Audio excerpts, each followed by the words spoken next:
Ouais, bien, bonjour à tous. Je vous propose de commencer. S'il y a des personnes qui se connectent en cours de route, ils nous rattraperont.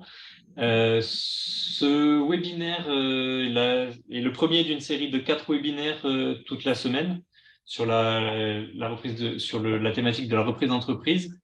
Hier a eu lieu la première session d'information qui était plus large sur la Lozère, donc certains d'entre vous l'ont suivi. S'il y en a qui ne l'ont pas suivi hier, il y a une nouvelle session le 3 décembre. Donc, soit vous vous inscrivez sur la page du Lozère Nouvelle Vie, Lozère Dating. Je m'inscris pour les sessions virtuelles, vous pouvez encore. Ou sinon, vous me demandez le lien tout simplement à vivre-en-lozère@lozère.fr. Je le mettrai dans le fil de discussion. Ce webinaire est animé par Valérie Pénequin du Pôle emploi de Mende. Je vous propose qu'elle fasse sa présentation, qu'on pose au fur et à mesure les questions dans l'onglet discussion et je poserai les questions. Après, on n'est pas très nombreux, donc si vous avez besoin de précision, vous pouvez ouvrir votre micro et demander un complément directement. Voilà. Bonjour Valérie. Eh bien, bonjour à tous et à toutes. J'espère que vous m'entendez correctement. Oui, Oui, je vérifie. OK. Oui. Donc, pour rappel, je suis Valérie Penquin, je suis conseillère indemnisation donc à l'agence de Mende et plus particulièrement référente sur le champ de la création et de la reprise d'entreprise. Donc, un point d'accompagnement plus particulier pour les personnes comme vous qui sont en projet ou qui ensuite sont en cours d'activité. Donc je suis surtout là pour aborder, les dispositifs qui existent quant à l'aide de Pôle emploi, l'aide financière concernant la création ou la reprise d'entreprise. Je vais commencer par le plus, déjà le plus simple, c'est que l'aide n'existe que parce que vous auriez des droits ou parce que vous avez des droits ou parce que vous n'êtes pas encore inscrit, mais suite à votre inscription, eh bien, du fait de vos activités salariées antérieures, nous pourrions effectuer une ouverture de droit. Et à partir du moment où vous êtes bénéficiaire de l'allocation chômage, alors à ce moment-là, se présente aux créateurs et repreneurs la possibilité de disposer de ces droits au chômage de 2 manières. Corentin, je veux bien que tu me ah, c'est celle d'après, je crois que je l'ai c'est c'est entre les 2. Voilà. Je vous êtes oui, c'est un peu difficile de poser la question comme ça, donc je voulais savoir si vous étiez déjà inscrit à Pôle emploi ou pas et si vous étiez déjà bénéficiaire de l'allocation chômage. Dans tous les cas, à partir du moment où vous êtes bénéficiaire, de l'allocation retour à l'emploi, donc de l'ARE, heu, soit vous demandez à ce que Pôle emploi maintienne, sous certaines conditions, le versement de vos droits chaque mois. Alors, la manière dont les droits sont versés chaque mois vont dépendre des statuts, enfin, du statut que vous choisirez, puisque en effet, lorsqu'on est repreneur et qu'on se met en micro-entreprise ou que l'on se mette en SARL ou que l'on soit dans le domaine de l'agriculture, la manière dont on peut vous verser votre allocation chômage n'est pas la même. Je ne rentre pas forcément dans le détail parce que, nous sommes plusieurs et que chaque cas est plus forcément important. particulier.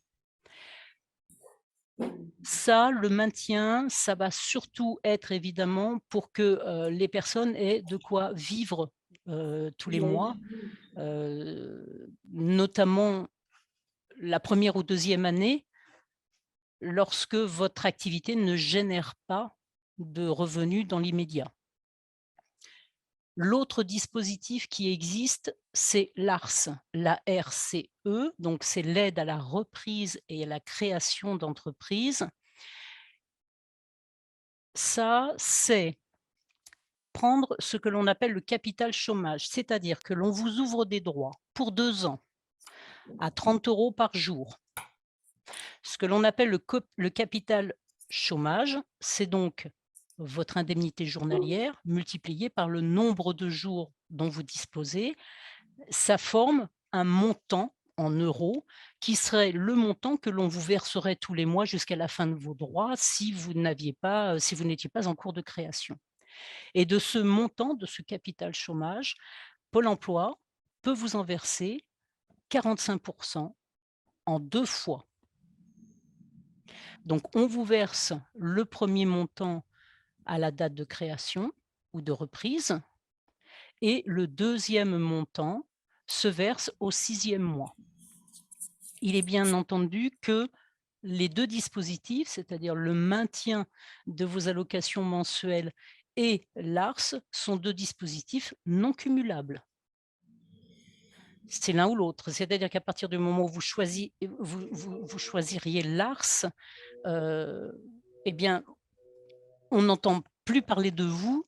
Voilà, quels que soient vos revenus, à la différence du maintien partiel, où le maintien partiel tous les mois, on va s'interroger sur combien tous les mois éventuellement vous percevez de votre activité non salariée et on vous paye en conséquence. L'ARS, on vous paye une partie de votre capital au premier mois, la deuxième partie au 6e mois et vous faites avec. La possibilité d'avoir l'ARS est soumise à une condition qui est celle d'obtenir l'ACRE. Alors, ce sont des acronymes évidemment qui ont les mêmes lettres puisque l'ACRE, c'est aussi l'aide à la création à la reprise, mais c'est l'exonération d'une partie de vos charges auprès de l'URSSAF. C'est-à-dire que quand on est jeune créateur, qu'on est demandeur d'emploi, au moment où vous vous présentez au CFE, au moment où vous effectuez les démarches d'immatriculation, je vous invite fortement évidemment à faire la demande en parallèle d'ACRE. Alors pour certains statuts, l'ACRE vous sera attribué automatiquement. Souvent pour les auto-entrepreneurs, il faudra en faire la demande, avoir une démarche volontaire.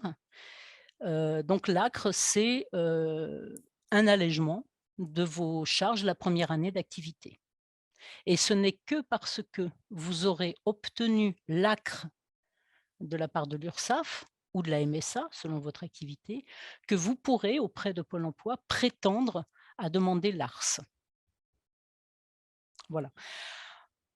Sur la diapo, vous pouvez voir qu'il y a un troisième dispositif, mais ça ne concerne que les personnes qui sont déjà inscrites à Pôle emploi, qui sont déjà bénéficiaires d'une allocation et notamment de l'allocation de secours spécifique que l'on appelle l'ASS, qui est une aide minimale quand on n'a plus d'allocation chômage.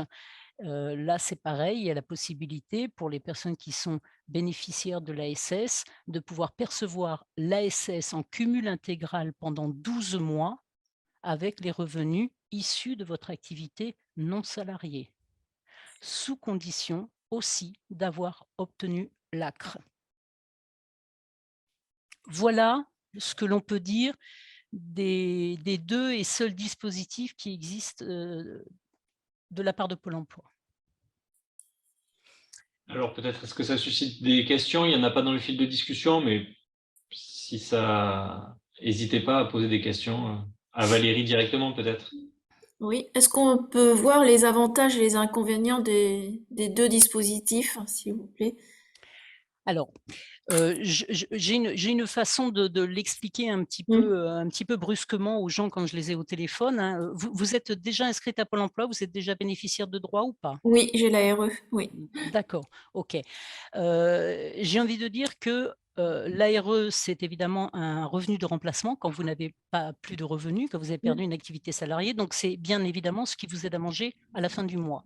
Oui. L'avantage ou l'inconvénient, c'est se poser en amont la question, c'est: comment allez-vous manger à la fin du mois et remplir le frigo?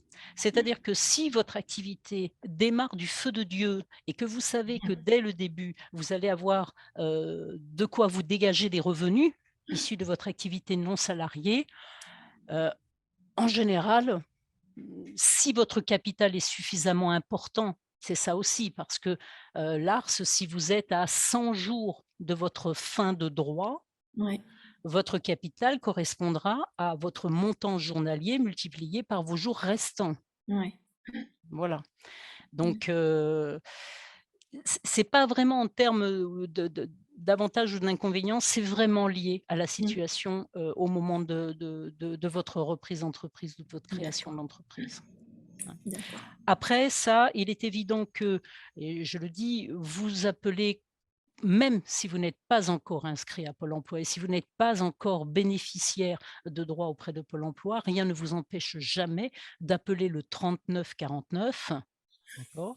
Si vous êtes déjà inscrit, vous tomberez directement sur l'équipe indemnisation de Mende. Si vous n'êtes pas inscrit, vous serez redirigé sur Mende à partir du moment où vous indiquerez votre département. Et c'est bien par ce canal-là que je vous invite à, pour chaque cas, puisque chaque cas évidemment est différent d'un autre, à nous solliciter.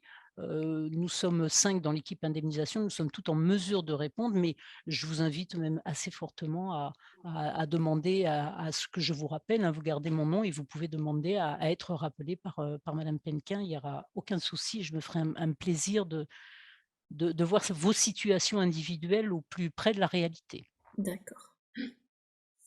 J'avais une question égale. Je sais pas, il y avait quelqu'un d'autre? Non? Non, non, allez-y. Ok. J'avais une question également parce que, bon, moi, ça fait aussi, je suis déjà inscrite, j'ai bénéficié de l'ARE et j'étais sur un projet agricole notamment. Et il m'a été dit que si je garde donc les versements mensuels des allocations, il y aurait dès la première année une retenue forfaitaire, enfin, je ne sais pas si c'est forfaitaire ou pas, en tout cas, une retenue sur mes allocations mensuelles de 300-400 euros par mois pour anticiper les éventuels gains que je ferai par le biais de mon activité et que ça serait réajusté du coup en fin d'année. Est-ce que vous pouvez confirmer? Enfin, en fait, je ne suis pas tout à fait au clair avec Oui. ça. Mais je pense que ce n'est pas non plus très facile pour quelqu'un qui démarre surtout une activité agricole et qui n'a pas du tout de revenus, mais qui a des charges de la première année, de fonctionner comme ça.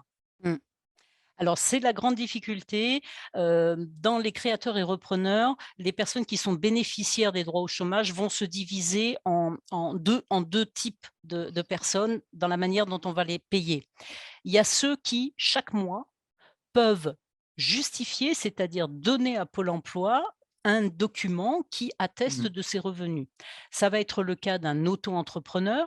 Si vous vous mettez en auto-entreprise, je vous invite même fortement à choisir, puisque vous le verrez, vous le savez déjà, vous avez le choix lorsque vous êtes en auto-entreprise de choisir la déclaration mensuelle ou trimestrielle. Prenez la mensuelle parce que nous, à Pôle emploi, nous fonctionnons mensuellement et on vous demandera un justificatif mensuel, ce qui vous permet tous les mois de vous payer au plus juste du revenu que vous avez. La difficulté des gens qui sont en entreprise individuelle, qui sont à la MSA ou qui seraient en auto-entreprise au trimestre, eh bien, tous les mois, vous ne pouvez pas auprès de Pôle emploi justifier de vos revenus mensuels puisque vos revenus ne seront constatables qu'en fin d'année. Donc, ces statuts-là, il est vrai, obligent Pôle emploi à ne pas vous verser la totalité de vos droits, même si vos revenus, et il n'y a que vous qui le savez, sont à 0 chaque mois. C'est la difficulté parce que tous les mois, du coup, par défaut, sans savoir si en fin d'année vous aurez ou pas des revenus, on vous verse 70% de vos droits, par défaut. 70% uniquement et je vous dis sans se soucier de savoir si vous avez des chiffres d'affaires ou un bénéfice. Ce n'est qu'en fin d'année, lorsque l'on va vous demander votre avis d'imposition sur les revenus perso, que l'on va constater si annuellement vous avez eu des revenus. Ce montant de revenus déclaré aux impôts va être lissé sur le nombre de mois d'activité. Et là, ça peut venir impacter ce que l'on vous a déjà versé. C'est-à-dire, soit vous n'avez eu aucun revenu sur l'année, auquel cas on va vous verser les 30% manquants de chaque mois, soit eh bien, on va constater que vous avez eu des revenus et si on les lisse sur le mois, qui vont correspondre à plus que les 70% que l'on vous a versés. Et là, le risque, c'est d'avoir un trop-perçu. C'est-à-dire que les 70% qu'on vous aurait versés tous les mois, on peut vous en redemander une partie. Alors, ça ne doit pas, ce dispositif, ça ne doit pas influer sur votre choix de statut. Non, parce que ce qui est important, c'est de bien caler votre statut au regard de l'activité et de ce que vous projetez de générer comme revenu. Juste, ce dispositif-là, eh bien, c'est de l'anticiper. C'est-à-dire que, alors c'est toujours plus facile à dire qu'à faire, mais voilà, pour ces personnes-là, c'est une problématique, et même pour nous, agents Pôle emploi, hein. En fin d'année, c'est en effet parfois terrible d'avoir à redemander des sous aux gens. Ce qui n'est pas la majorité des cas, parce qu'on le sait que la première année, c'est pas le moment où vous générez le plus de revenus. Par contre, les statuts d'SARL, d'auto-entreprise, eh bien, comme vous pouvez justifier de vos revenus tous les mois, dans le cas d'une SARL, on vous demandera un PV d'assemblée générale qui justifie par anticipation des revenus que vous déclareriez à, ça c'est à vous de voir avec votre comptable, en général à 0, puisqu'on garde, on garde ce qui rentre pour la trésorerie de la société, auquel cas on vous verse tous les mois vos allocations chômage. Bien, merci. Est-ce qu'il y a d'autres questions? Oui, moi j'avais une question. Je suis à Pôle emploi, mais dans le Vaucluse. Donc, je vais déménager en Lozère début décembre. En fait, ma question par rapport au choix de quel choix faire entre les deux Dispositif. dispositifs. Est-ce que donc il faut que je bascule mon dossier? Comment ça se passe en fait quand on change de région? Est-ce qu'il faut que je contacte Pôle emploi Pour changer de région, vous irez sur votre espace personnel, Oui, vous y changerez vos coordonnées postales. À d'accord. partir de là, le script va vous proposer de vous réinscrire dans la région dans laquelle vous donnez un nouveau département. D'accord. Vous allez suivre ce nouveau script d'inscription et nous, Amande, nous aurons une alerte. Je dis Amande parce que nous sommes la seule agence Pôle emploi du département Oui. de la Lozère. Nous aurons une alerte et c'est bien là où vous arrivez que nous allons rapatrier votre dossier et que vous serez bénéficiaire de vos droits absolument dans les mêmes conditions que vous l'étiez dans le Vaucluse. Donc, ça veut dire qu'il faut que je le fasse sur Internet. Je n'ai pas à Oui. contacter Non, vous n'avez. Sauf s'il devait se passer quelque chose de travers, sauf si vous n'arrivez pas techniquement à avancer le schmilblick, vous n'hésitez pas, pareil, à appeler le 3949. Voilà, vous D'accord. serez toujours aidé, mais oui, normalement, ça se fait directement par votre espace Et personnel. après, donc, je vous appelle pour discuter de mon cas, entre guillemets, C'est personnel. ça, c'est Savoir ça. quel, D'anticiper et de voir ce qui est faisable et ce dont vous disposez. Et dernière question, parce que moi j'ai déjà un statut auto-entrepreneur et effectivement je n'ai pas fait, on me l'a déjà dit qu'il fallait que je fasse la mensualisation parce qu'effectivement c'est un peu compliqué, je suis en trimestriel quoi. Donc ça, il faut que je le fasse auprès de l'URSSAF, c'est ça? C'est ça. Alors, en général, l'URSSAF, il y a une fenêtre de tir qui n'est pas celle de tous les mois de l'année. C'est plutôt entre octobre et février qu'ils acceptent les changements de fréquence d'actualisation. Donc il faudrait que je le fasse maintenant. Déclaration. Oui, il faudrait que vous les contactiez à ce moment-là, oui. D'accord, ok. Bon, merci. Je vous en prie. Très bien. Est-ce qu'il y a d'autres questions? On passe sur l'autre dispositif, la démission reconversion. Pour moi, c'est bon. C'est bon? Ok, bah, écoutez, voilà. Alors ça, c'est un cas particulier. Alors ça concernerait les personnes qui ne sont pas encore inscrites à Pôle emploi, qui sont encore en emploi salarié. Est-ce qu'il y en a dans le lot? Et ça risque de ne pas concerner grand monde alors du coup. Moi, je suis concernée en l'occurrence. Ah, super, voilà, chouette. Alors, le principe… Excusez-moi, juste, Oui. Moi aussi, je voulais juste préciser parce que je suis en Pôle emploi, Oui, mais j'ai aussi une activité. Et donc, du coup, je perçois un petit peu d'allocation chômage, mais j'ai aussi une activité. Et du coup, ça me posait la question, ça me faisait poser la question au cas où, voilà, j'ai quitté aussi cette activité, que j'étais à nouveau complètement au chômage. Ça pourrait être le cas, voilà, que vous évoquez. non, parce que vous avez, vous avez déjà créé votre entreprise ou vous êtes, non, vous êtes en Non, je cours suis de… salariée. Vous êtes salarié, d'accord, ok. Mais vous avez déjà des droits Pôle emploi, Voilà, de mon précédent emploi. d'accord.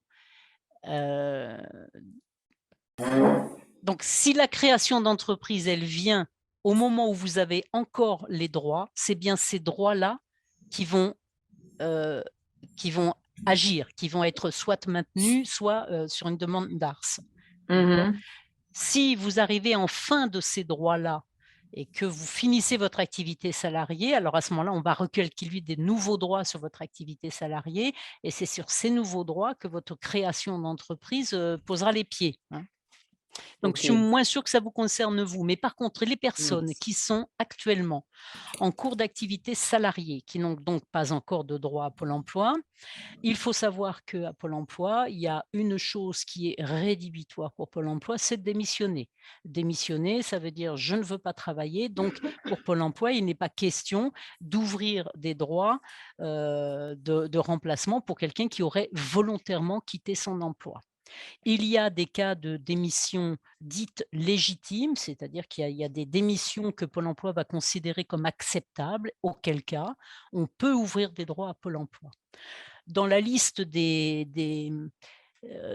comment on appelle ça? Des motifs légitimes, je ne vais pas les énumérer parce que ce n'est pas ceux qui nous intéressent là, il y en a un qui s'appelle la démission reconversion. C'est-à-dire que des personnes qui sont en emploi salarié, CDI, depuis au minimum 5 ans. Alors, soit un CDI de 3 ans, mais avant, il y avait aussi des emplois qui permettent de faire la jonction des 2 ans pour faire les 5 ans nécessaires, puisqu'il faut avoir 5 ans de travail, d'accord? Peuvent demander à passer auprès d'une commission, d'une instance qui va étudier votre projet de reconversion pour création ou reprise d'entreprise et qui, en étudiant votre dossier et le motif réel et sérieux de votre projet, va vous donner l'aval et sur cette décision-là, Pôle emploi peut légitimer une démission. Mais ça veut donc dire qu'il faut bien préparer votre projet en amont, ne surtout pas démissionner tant que l'instance décisionnaire ne vous a pas donné justement le justificatif et la décision d'acceptation. Là, vous avez le lien que je vous invite à consulter, puisque c'est en partant de là que vous pourrez faire très précisément une simulation de votre situation, de voir déjà si vous avez les conditions des 5 ans. Donc le https://démission sans accent toujours reconversion.gouv.fr et en allant sur ce site-là, vous allez avoir un pas à pas qui vous donne très exactement toutes les démarches à effectuer.